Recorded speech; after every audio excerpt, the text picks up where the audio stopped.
तो नमस्कार दोस्तों, परमार्थ एजुकेशन के यूट्यूब चैनल पे आप सभी दोस्तों का स्वागत करते हैं। आज की जो क्लास होने वाली है सी-टेट 2025 में होने वाले एग्जाम से संबंधित गणित पेडागोजी के कुछ महत्वपूर्ण टॉपिक्स होने वाले हैं, जो कि प्रश्नों को सॉल्व करने का एक ट्रिक आप लोगों को बताया जाएगा, जिसके आधार पर आप सभी प्रश्नों को सॉल्व कर सकते हैं। तो आज के प्रश्न में हम बता दें, आप लोगों को कथन और कथनांक के भी प्रश्न शामिल किए गए हैं।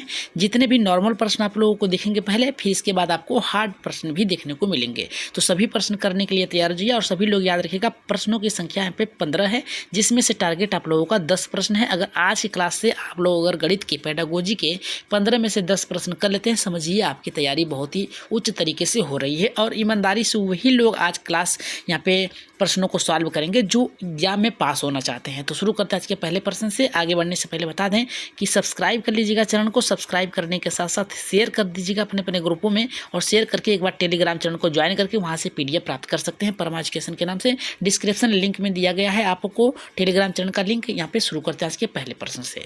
तो पहला प्रश्न यहाँ पे देखिए, बहुत ही बेहतरीन प्रश्न है। ये कह रहा है कि गणित शिक्षण में कंक्रीट एब्स्ट्रैक्ट सिद्धांत का मुख्य उद्देश्य क्या है। कह रहा है जो पढ़ाने का तरीका है उसका उद्देश्य क्या है। पहला कह रहा है कि केवल सूत्र याद कराना। आप लोगों को टैग वर्ड पहले बता दिया गया है, इस आधार पे टैग वर्ड और यहाँ पे कीवर्ड के आधार पे सभी प्रश्नों को सॉल्व करेंगे। तो सबसे पहले कीवर्ड आपका यहाँ आता है केवल, और यहाँ पे याद करना, ये आपका निगेटिव पॉइंट है, काट दीजिए।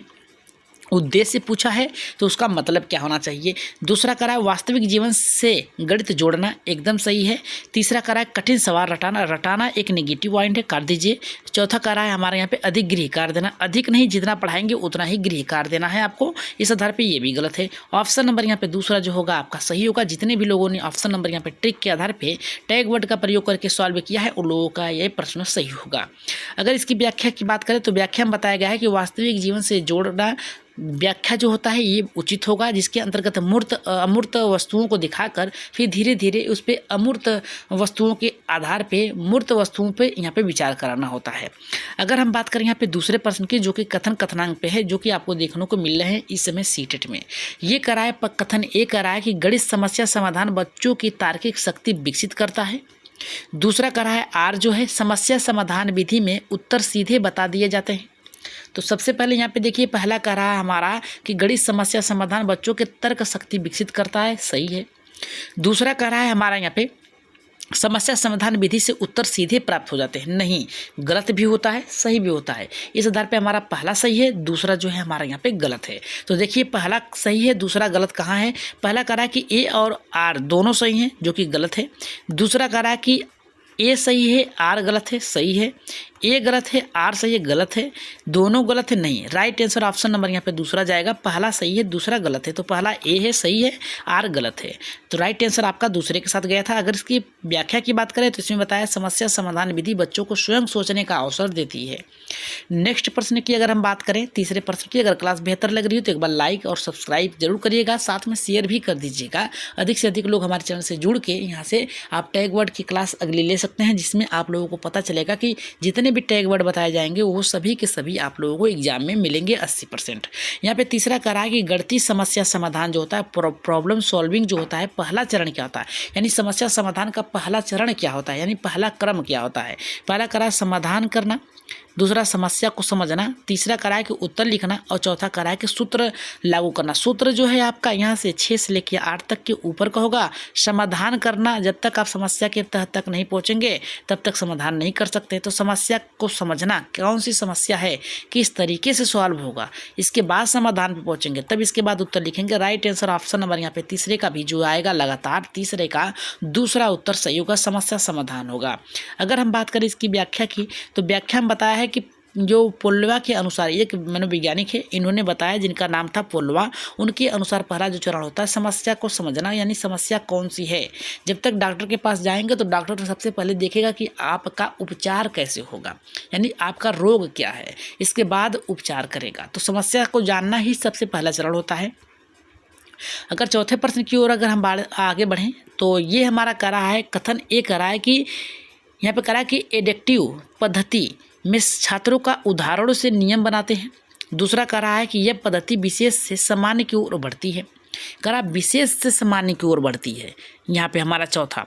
तो सबसे पहले देखिए यहाँ पे करा कि कि यहाँ पे करा इडेक्टिव पद्धति में छात्र उदाहरण से नियम की ओर बढ़ते हैं, एकदम सही है। पहले वस्तु जो होती है उस पर विचार करते हैं, फिर वस्तु नहीं होती है उस पर विचार करते हैं, तो ये तो सही है।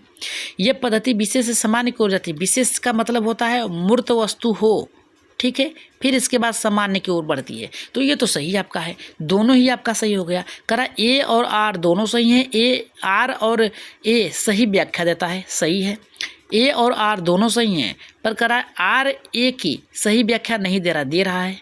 करा कि ए सही है आर गलत है, नहीं, ए गलत है आर सही है, नहीं। राइट आंसर ऑप्शन नंबर यहाँ पे दूसरा जो होगा आपका, पहला जो होगा यहाँ पे सही होगा। पहला ऑप्शन क्या होगा आपका, सही होगा। अगर इसकी व्याख्या की बात करें तो व्याख्या में बताया है इडेक्टिव पद्धति विशेष सामान्य की ओर बढ़ती है, विशेष से सामान्य की ओर बढ़ती है। अगर हम बात करें 5वें प्रश्न की, जो कि बहुत ही महत्वपूर्ण प्रश्न है, ये हमारा कह रहा है कि गणित शिक्षण में स्पाइरल पद्धति का अर्थ क्या होता है। जितने भी लोग अगर तैयारी बेहतर तरीके से कर रहे हैं तो कमेंट बॉक्स में इसका बताइए कि स्पाइरल का मतलब क्या होता है। स्पाइरल का मतलब क्या होता है, इसका राइट आंसर आप लोग कमेंट बॉक्स में बताइएगा। लेकिन उससे पहले हम बता देते हैं कि इसका ऑप्शन का प्रश्न का उत्तर क्या होगा। पहला करा कि बार बार एक ही विषय पढ़ाना, बार बार एक ही विषय पढ़ाना, एक ही किसी एक पर बल दे रहा है, तो ये तो आपका गलत है। अवधारणा को धीरे धीरे बढ़ते स्तर तक सिखाना चाहिए। अवधारणा जो है इसकी, उसको क्या है, बढ़ते क्रम में आगे बढ़ाना चाहिए, एकदम सही है। पहले आप वस्तु को दिखाएं, फिर इसके बाद वस्तु न हो उस पर विचार कराएं, तो इस आधार पर दूसरा तो सही लग रहा है। विद्यार्थी को घूम घूम कर पढ़ाना, घूम घूम के पढ़ाएंगे तो क्या बालक सीख जाएगा, नहीं, उससे विचारों को प्रदर्शित करना होगा। लगातार रटाना आपका नेगेटिव पॉइंट है, कर दीजिएगा। राइट आंसर ऑप्शन नंबर यहाँ पे दूसरा सही होगा। जितने भी लोगों का दूसरा है एकदम करेक्ट होगा। लेकिन स्पाइरल क्या होता है, पद्धति क्या होती है, इसका आंसर आप लोग कमेंट बॉक्स में बताइएगा, इसका अर्थ कि होता क्या है। अगर हम बात करें अवधारणा को धीरे धीरे बढ़ते स्तर पर सिखाना चाहिए, ये आपका ऑप्शन सही था। स्पाइरल पद्धति में विशेष की गहराई से बार बार प्रगति होती है। आगे बढ़ते हैं यहाँ पे 6ठे प्रश्न पे, जो कि कथन कथनांक का प्रश्न है। इसमें कह रहा है कि त्रुटि विश्लेषण जो होती है, इरर एनालिसिस जो होता है, बच्चों की सोच की प्रक्रिया को समझने में सहायक होती है, सही है। आर कह रहा है कि त्रुटियों को केवल अंक काटने के लिए इस्तेमाल करना चाहिए। केवल शब्द लगा दिया है, तो ये इतना याद रखिएगा कि ये गलत है। केवल शब्द जहाँ लगा जाए नेगेटिव है। तो यहाँ पे का त्रुटि विश्लेषण जो है सोच की प्रक्रिया को समझने में सहायक होती, सही है। यानी पहला सही है दूसरा गलत है। तो पहला आर, ए और आर दोनों सही है, नहीं, ए सही है आर गलत है, एकदम सही है। आर ए गलत है आर सही है, गलत है, दोनों गलत है, नहीं। राइट आंसर ऑप्शन नंबर यहाँ पे दूसरा जो होगा एकदम करेक्ट होगा। जितने भी लोगों का आया है एकदम सही होगा। 6ठे का व्याख्या में यही बताया गया है, इसकी त्रुटियां सीखने का अवसर देती है। लेकिन नेक्स्ट प्रश्न पे अगर हम आगे बढ़ें 7वें प्रश्न पे, जो कि बहुत ही महत्वपूर्ण प्रश्न है, इसका आंसर आप लोग कमेंट बॉक्स में दीजिएगा। करा कि यदि शिक्षक जो है खेल के माध्यम से गणित सिखाता है तो वह किस सिद्धांत का पालन करता है, किस सिद्धांत का, यानी खेल खेल में सिखा रहा है गणित, तो ये किस सिद्धांत का पालन कर रहा है। जैसे क्या है कि कुछ बच्चों को ग्रुप में बांट दिया जाए, फिर कहा जाए कि अब आप लोग क्या करें, किसी एक कार्य को देखते हैं कितने बालक कितनी जल्दी कर लेते हैं, इसको सॉल्व कितने तरीके से कर रहे हो, तो ये बालक अपना अपना मत लगाएंगे। अगर कह रहे हैं खेल खेल में सीखो, तो खेल खेल में इस प्रकार से सीख लेंगे। तो अमूर्तता का सिद्धांत हो गया, आनंद का सिद्धांत हो गया, परिणाम का नियम हो गया, प्रत्यक्ष अनुभव का नियम हो गया। तो राइट आंसर 7वें का किसके साथ जाएगा, 7वें का। देखिए यहाँ पे 7वें का बोला है, 7वें का इसका आंसर आप लोग कहाँ देंगे, कमेंट बॉक्स में देंगे और बताइएगा कि इसका आंसर क्या होगा। जल्दी से बताइए 7वें का आंसर क्या होगा आप लोग। अमूर्तता का सिद्धांत होगा, आनंद का सिद्धांत होगा, परिणाम का, प्रत्यक्ष अनुभव का। इसका आंसर आप लोग कमेंट बॉक्स में जल्दी से दीजिएगा। अगर हम बात करें 8वें प्रश्न की, जो कि बहुत ही महत्वपूर्ण प्रश्न है, ये हमारा कह रहा है कि गणित, ये कह रहा है हमारा कि ये कथन ये कह रहा है कि गणित शिक्षण में कंक्रीट एब्स्ट्रैक्ट सिद्धांत का पालन करना चाहिए। दूसरा कह रहा है आर जो है कथन कह रहा है पहले ठोस वस्तुओं से अनुभव मिलता है, फिर अमूर्त प्रतीकों को समझना चाहिए। ये प्रश्न बहुत ही महत्वपूर्ण है। कह रहा है ए और आर दोनों सही है, आर ए की सही व्याख्या कर रहा है, एकदम सही है। कह रहा है ए और आर दोनों सही हैं, आर ए की नहीं, आर ए की व्याख्या गलत नहीं है, याद रखिएगा। ए सही है आर गलत है, नहीं, ये गलत है। राइट आंसर ऑप्शन नंबर यहाँ पे पहला सही होगा, याद रखिएगा। गणित शिक्षण में कंक्रीट एब्स्ट्रैक्ट सिद्धांत का पालन करना चाहिए, एकदम सही आपका है। कह रहा है कि पहले ठोस वस्तुओं को दिखाया, यानी पहले मूर्त वस्तुओं को दिखाया जाए, फिर अमूर्त वस्तुओं की तरफ आगे बढ़ा जाए। तो इस आधार पर हमारा राइट आंसर पहले के साथ जाएगा। जितने लोगों का पहला आया एकदम करेक्ट होगा। व्याख्या में भी वही बताया गया है। अगर 9वें प्रश्न की बात करें तो इसमें देखिए बताया गया है गणित शिक्षण का मुख्य उद्देश्य क्या है, पढ़ाने का उद्देश्य क्या है। पहला करा परीक्षा में अच्छे अंक लाना, अच्छे अंक नेगेटिव पॉइंट है काट दीजिए। केवल सूत्र याद कराना, ये भी नेगेटिव पॉइंट है काट दीजिए। तार्किक सोच, समस्या समाधान, सृजनात्मक का विकसित करना, एकदम राइट आंसर ऑप्शन नंबर यहाँ पे तीसरा सही होगा। रटने की पद्धति डालना, ये तो ऑप्शन आपका नेगेटिव है काट दीजिएगा।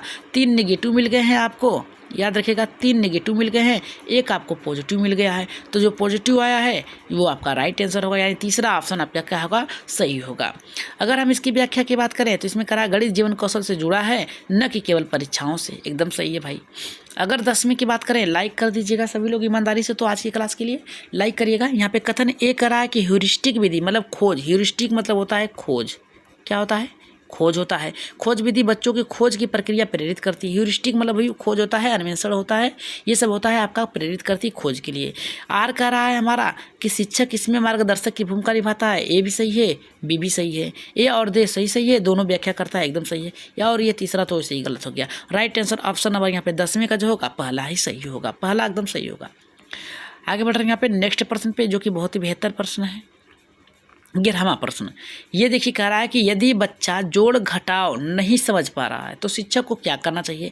मान लीजिए बच्चों को पढ़ाना है तो क्या करना है, जोड़ घटाना पढ़ना है। 1 + 2 कितना होगा, 3 होगा। वो क्या कर रहा है, 1 + 2 या इसी को उतार ले रहा है। तो इस तरीके का प्रयोग करके बालकों को सिखाना चाहिए। किस तरीके का, तो पहला करा डांटना, एक नेगेटिव पॉइंट है। अधिक होमवर्क देना, ये भी गलत है। ठोस सामग्री समझाना चाहिए, एकदम सही है। अनदेखा नहीं करना चाहिए। ठोस वस्तु जैसे क्या है, 1 दिया है तो 1 पाई 1 सेव बना दीजिए, 2 दिया है तो 2 सेव बना दीजिए। अब उससे कहिए कि गिनो इससे कितना हुआ, तो बालक कहेगा 3 सेव है, तो 3 सेव बना दीजिएगा। इस तरीके से वो सीख सकता है। यानी ठोस सामग्री का प्रयोग करके आप सिखा सकते हैं उसको, ताकि बालक उसे बेहतर तरीके से समझ सके। ठोस सामग्री जो होता है बच्चों को बेहतर तरीके से समझ आती है, जिसमें माचिस की तिलियाँ हो गई, कुछ वस्तुएं हो गए, इसके माध्यम से आप सिखा सकते हैं। जैसे में हम बात करें 12वें प्रश्न की, तो ये हमारा कथन का प्रश्न है। कह रहा है कि कथन ए कह रहा है कि गणितीय खेल बच्चों में रचनात्मक और आनंद बढ़ाते हैं, और दूसरा आर कह रहा है हमारा कि खेलों से बच्चे गणितीय अवधारणा बिना भय से सीखते हैं। एकदम सही है, पहला ही सही होगा आपका, क्योंकि इसमें नहीं दिया है। दोनों जहां पर ऑप्शन आए कि ए और बी दोनों सही हैं, या फिर ए और आर सही हैं, 100% में से 80% जो होंगे आपके ये सही होंगे। तो आर गलत है, ए गलत है, ये गलत है। राइट आंसर आपका ऑप्शन नंबर यहाँ पे पहला सही होगा। इतना याद रखिएगा, जिसमें दोनों सही हों वही आपका ऑप्शन 100% सही होंगे। नेक्स्ट प्रश्न की अगर बात करें 13वें प्रश्न की, तो ये हमारा देखिए क्या कह रहा है, ये कह रहा है कि गणितीय चिंतन जो होता है, मैथमेटिकल जो थिंकिंग होती है, उसका अर्थ क्या होता है। केवल सूत्र रटवाना, ये आपका नेगेटिव पॉइंट है, इसे काट दीजिए। समस्या को तर्कपूर्ण ढंग से हल करना, समस्याएं हैं उसको तर्कपूर्ण ढंग से हल करना, यानी सोच कर उसे सॉल्व करना। सिर्फ गणना करना नहीं होना चाहिए, परीक्षा में पास करना नहीं होता है। राइट आंसर ऑप्शन नंबर यहाँ पे दूसरा एकदम करेक्ट होगा। इसकी व्याख्या की अगर बात करें, समझ लेते हैं। व्याख्या में बताया गया है गणितीय चिंतन में तर्क, विश्लेषण और तुलना शामिल होता है, एकदम सही है, क्योंकि वो समझ कर ही उत्तर देते हैं आप। अगर प्रश्न की बात करें 14वें की, कथनांक है, इसका आंसर आप लोग दीजिए। ये कह रहा है हमारा कि कथन ए कह रहा है गणितीय संचार विद्यार्थियों के लिए आवश्यक है। कथन आर कह रहा है कि इससे वे प्रतीकों और भाषा चित्रों के द्वारा विचार व्यक्त करते हैं। कह रहा है कि एक गणित जो होता है, इसका संचार जो होता है, यानी माध्यम जो होता है, विद्यार्थियों के लिए आवश्यक होता है। सही है, सही है भाई। करा इसे प्रतीकों, भाषा, चित्रों और विचारों को व्यक्त करने का जो है, ये क्या कर रहा है कि करना सीख जाते हैं। सही है, यानी दोनों ही सही हैं। तो ए और आर दोनों सही हैं, आर ए का सही व्याख्या करता है। सही है, करा ए और आर दोनों सही हैं, यहाँ तक तो सही है। करा आर ए की सही व्याख्या नहीं करता है, करता है। करा ए सही है, आर गलत है, गलत है। ए गलत है, आर सही है, नहीं, ये गलत है। राइट आंसर ऑप्शन नंबर जो है इसका भी पहला का साथ जाएगा। जितने भी लोगों का आया पहला एकदम सही होगा। व्याख्या में बताया गया है गणितीय संचार प्रस्तुतिकरण और सोचने की क्षमता को विकसित कर देता है। नेक्स्ट प्रश्न की अगर हम आगे बात करें, जिसमें दिया है आज की क्लास का लास्ट प्रश्न है, करा कि अन्वेषण विधि जो होता है, डिस्कवरी मेथड होता है, इसका मुख्य उद्देश्य क्या होता है। पहला करा शिक्षक सब कुछ बता दें, विद्यार्थी स्वयं ज्ञान प्राप्त कर लें। तीसरा करा कि प्रश्न रटवा ले। चौथा करा कि गृहकार्य। इसका आंसर आप लोग कहाँ देंगे, कमेंट बॉक्स में देंगे। कहाँ देंगे, कमेंट बॉक्स में देंगे। 15वें का आंसर क्या होगा, पहला सही होगा, दूसरा सही होगा, तीसरा या फिर चौथा। और जाते जाते सभी लोग बताइएगा कि आज आप लोगों ने 15 में से 10 प्रश्न किए हैं, या कितने लोगों ने 10 प्रश्न सही किए हैं। इसका आंसर आप लोग कमेंट बॉक्स में बताइएगा कि हमने किया है। उन लोगों का नाम और उनके स्कोर जो है यहाँ पे क्लास में बताए जाएंगे नेक्स्ट क्लास में। और बता दें कि अगली क्लास जो होने वाली है आपकी टैग वर्ड पे होने वाली है, और सी टेट पहली बार में कैसे पास करें इस पर भी विचार होगा, और कितने अंक आप प्राप्त कर सकते हैं जो अवधारणा होगी उसके माध्यम से। तो आज की क्लास कैसी लगी एक बार कमेंट बॉक्स में बताइएगा, और जाते जाते सभी लोग शेयर कर दीजिएगा अपने अपने ग्रुपों में, और टेलीग्राम चैनल को ज्वाइन करके वहाँ से PDF प्राप्त कर सकते हैं, या फिर आप व्हाट्सएप ग्रुप में जुड़कर वहाँ से भी आप PDF प्राप्त कर सकते हैं। तो आज के लिए इतना ही, धन्यवाद। जाते जाते आपका दिन शुभ हो, मंगल हो, और अपनी प्रैक्टिस इसी तरह करते रहिएगा, और सब्सक्राइब जरूर कर लीजिएगा। तो आज के लिए इतना ही, धन्यवाद।